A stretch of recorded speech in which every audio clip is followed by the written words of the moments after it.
Taking this little baby off-road is like taking a hotel suite into the wilderness.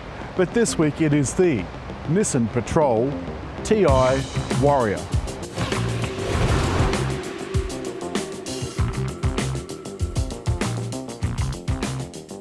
You might have seen a recent story that we published about the new Nissan Patrol having been released overseas, or at least pictures of it.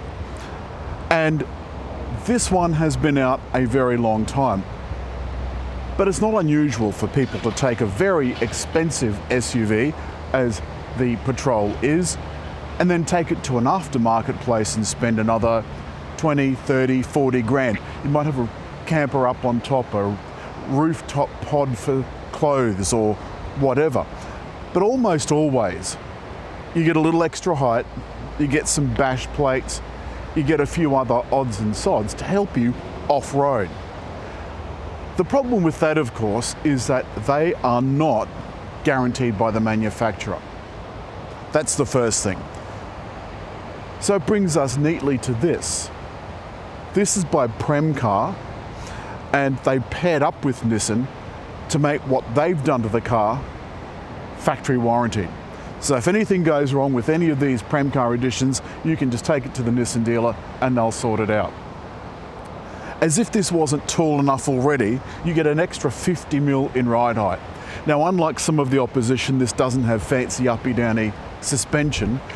So have a look at the articulation in this in a little off-road scene that was shot at the launch. There's a shot of some warriors here going over some of the most unbelievable terrain, and this really is the most this is going to be expected to do. Especially the deep gullies, that is not something that can be tackled just by any old SUV. Getting in is an issue, I'm not gonna lie. This thing is a long way off the ground.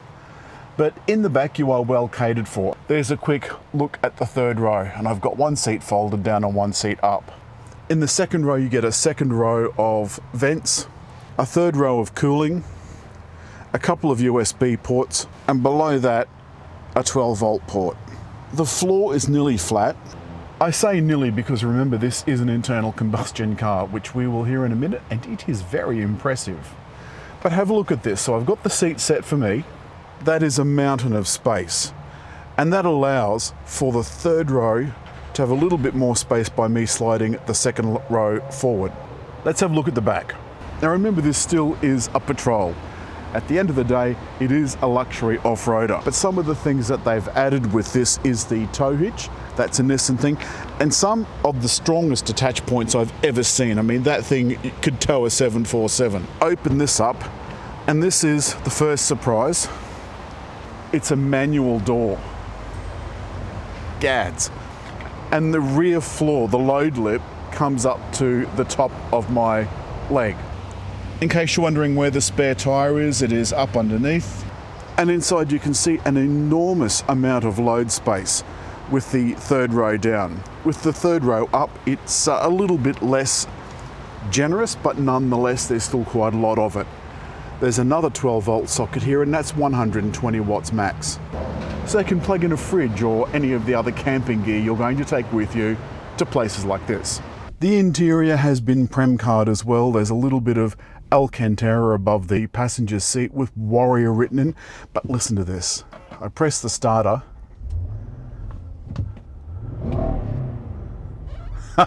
That's one of the extra things you've gotten, is a bimodal exhaust for the 5.6 litre V8. Conventional V8, but it sounds absolutely brilliant. You can see the Warrior system is coming up. For some reason, when I drive out of an underground car park, this thing just will not find the radios again. So it's been warriored, and they've made some changes, some off-road changes.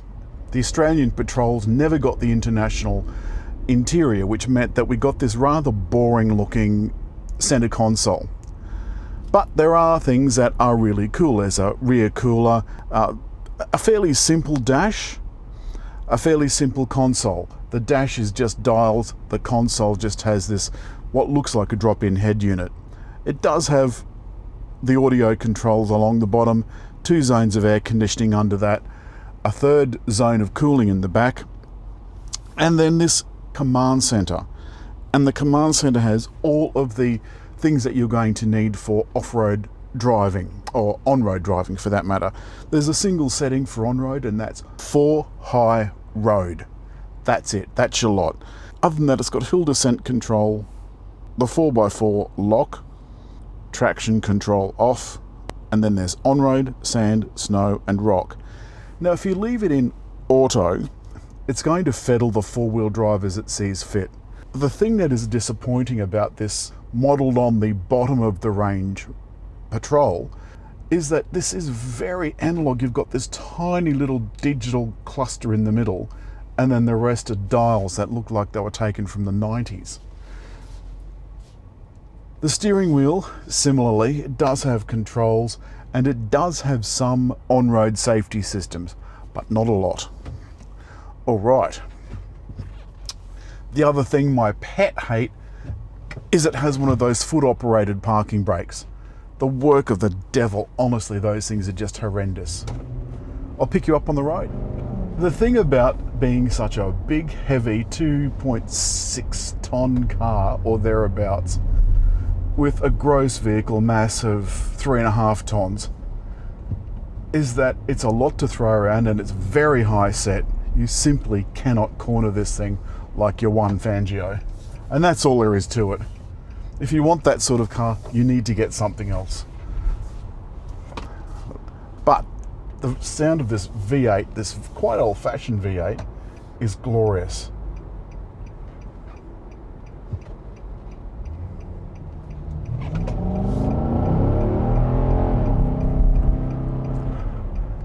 It's a 7-speed automatic, as I said before, and it is a conventional automatic. None of that dual clutch nonsense, which would actually not survive off-road. It simply wouldn't. Clutches like that don't like slipping. Safety systems are operated by a separate button that's way down yonder. Because I've got no head-up display and I don't have much of a center display either, I can't really tell what the car's doing. All I know is that the cruise is on and that I've adjusted the distance to the car in front. The steering with those massive, well, they say they're all-terrain, but really it's off-road tyres. The steering is approximate at best.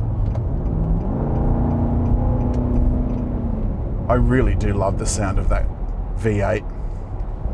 You can see where you're going in the front through using the windscreen, but going back, looking backwards, is often a bit of a drama, especially in big, hefty cars like this, where you could hide a small hatchback under that tailgate and never see it when you're reversing.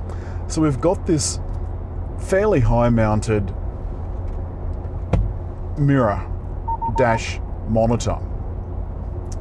One thing I did discover is that if you get this dirty, it's pretty awful. And also, the resolution on this is actually not all that brilliant. It's exactly what you'd expect a 2.6 ton vehicle to be like. It is big, it is bold, it is hefty, and it wallows through town. It wafts over these bumps like they aren't even there. Steering, very light.